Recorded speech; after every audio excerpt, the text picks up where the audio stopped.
यहीं से मैं अपना गणपति हर बार लेके जाती हूँ अक्रॉस 4 रोड से, और वहाँ पे इमर्शन होता है। तो आप लोग सबने मुझे यहाँ देखा होगा, देखा है कि नहीं देखा है? अच्छा, कभी तो देखा होगा यार, कोई बात नहीं। हम सब जानते हैं हम लोग यहाँ क्यों हैं। यहाँ पे चर्चा चल रही है कि गुड गवर्नेंस की बात कर रहे हैं, माने कि हम अपने फ्यूचर, अपने भविष्य की बात कर रहे हैं।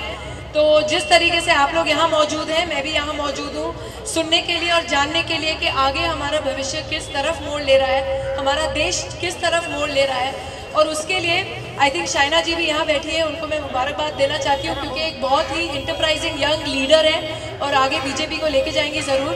And I wish you all the best Shaina. And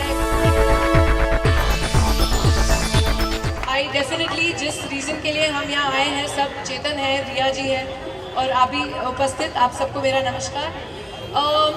जब इस बार वोट डालेंगे, सोच समझकर वोट डालिएगा और यही सोचेगा कि आपका वोट बहुत ही कीमती है, क्योंकि वो हमारे देश के भविष्य को बदल सकता है।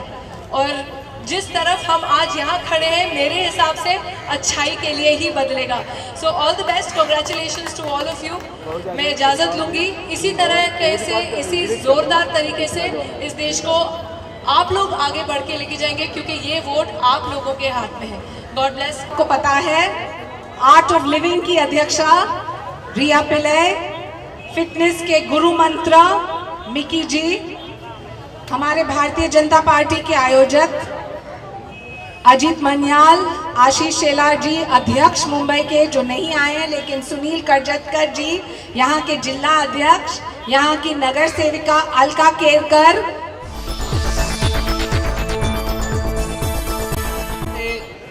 हम देख रहे हैं बॉम्बे शहर भी है, जैसे मुंबई है, बहुत ही हमें लगता है हमारा शहर और बेटर हो सकता है, बहुत अच्छा मैनेज हो सकता है, लेकिन होता नहीं है।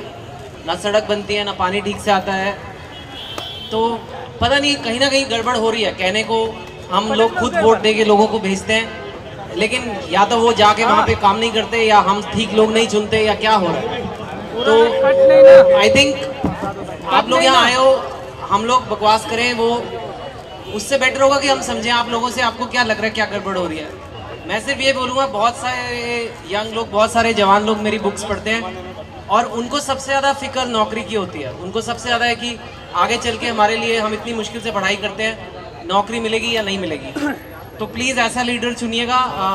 और स्पेशली लोकसभा का चुनाव है, तो ये लोकल चुनाव नहीं है, ये चुनाव देश के प्रधानमंत्री का है। ऐसा नेता चुनिएगा जो जॉब्स पे ध्यान देगा, जो हमारी अर्थव्यवस्था, हमारी इकोनॉमी पे ध्यान देगा।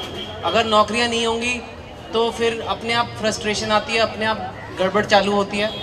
और हमने आई थिंक बहुत वेट कर लिया, कोई अच्छी गवर्नमेंट आए, कोई कुछ आए, तो चाय तो चलती रहेगी, चर्चा भी चलती रहेगी, लेकिन आप सबके विचार जानने बहुत ज़रूरी है, क्योंकि मैं बहुत लोगों तक पहुंचा सकता हूँ वो।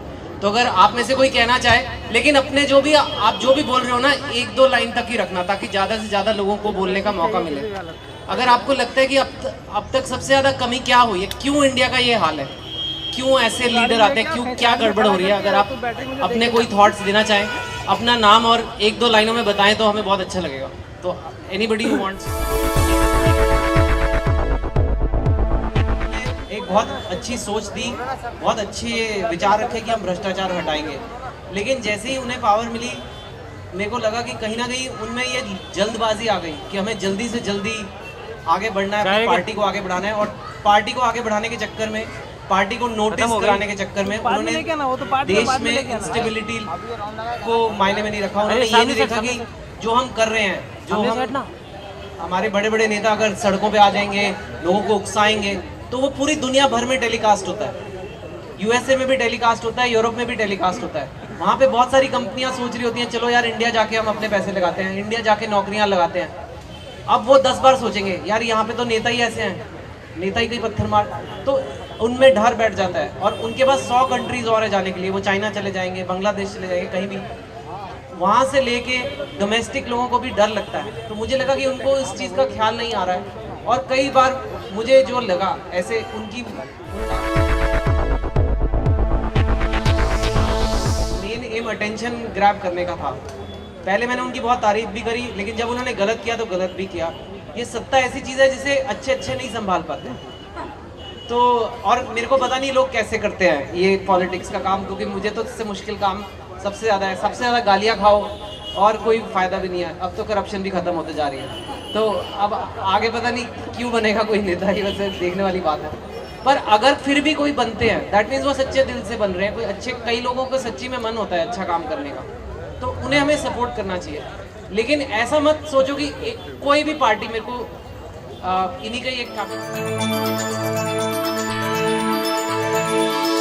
ने कहा था कि देखो चेतन, ग्रे में चूज करो, ग्रे कलर में, कोई भी ब्लैक और वाइट नहीं है, कोई भी सफेद और काला नहीं है। और कोई ये बोले ना कि हम अच्छे हैं वो सारे बुरे हैं, हम ही अच्छे हैं, तो वो गलत कह रहा है। ऐसा, क्योंकि कोई इंसान ही नहीं आज तक ऐसा पैदा हुआ। आप सब इंसान ग्रे कलर के हो। कभी ना कभी आपके मन में लालच आए, कभी ना